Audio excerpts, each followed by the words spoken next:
But if this is a war of attrition, General, what does that mean for the Ukrainians? Well, first of all, what does it mean for the Russians? A war of attrition requires time, it requires lots of ammunition, and it requires lots of troops. And I do not think the Russians have the capacity to fully, successfully carry out this new approach that they're trying.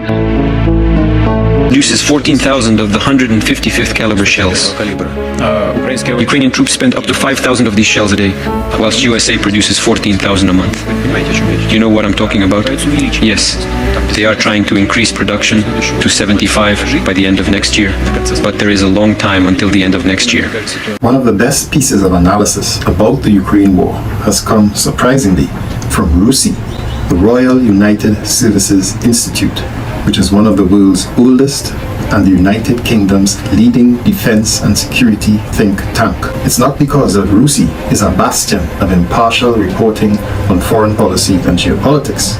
It's more because of the author of this article, Mr. Alex Vershinin, a retired U.S. Lieutenant Colonel with 10 years of frontline experience in Korea, Iraq, and Afghanistan. This article is an eye-opener as to why the West will not only lose the war in Ukraine, but also in Taiwan should China invade.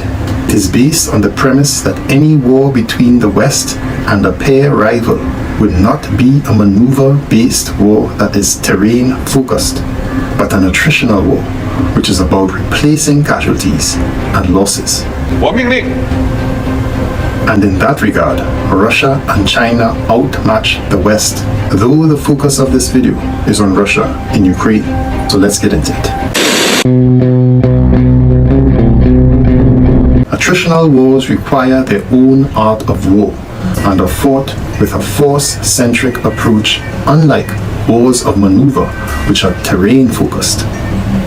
They are rooted in massive industrial capacity to enable the replacement of losses, geographical depth to absorb a series of defeats, and technological conditions that prevent rapid ground movement. In attritional wars, military operations are shaped by a state's ability to replace losses and generate new formations, not tactical and operational maneuvers. This is the key phrase here. The side that accepts the attritional nature of the war and focuses on destroying the enemy forces rather than gaining terrain is most likely to win.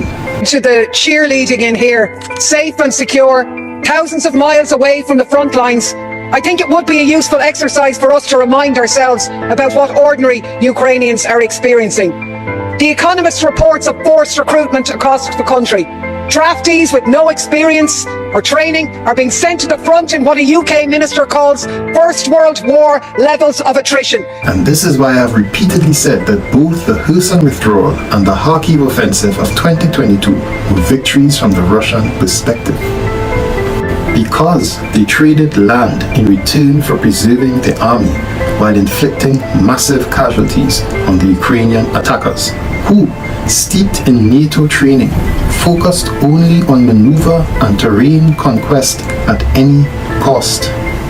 Mr. Vershinin continues, the West is not prepared for this kind of war.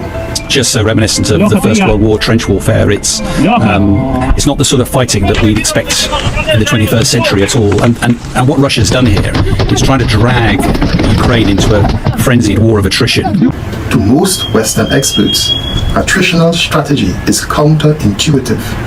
Historically, the West preferred the short winner-takes-all clash of professional armies.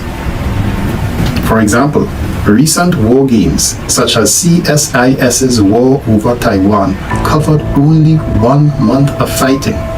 The possibility that the war would go on never entered the discussion.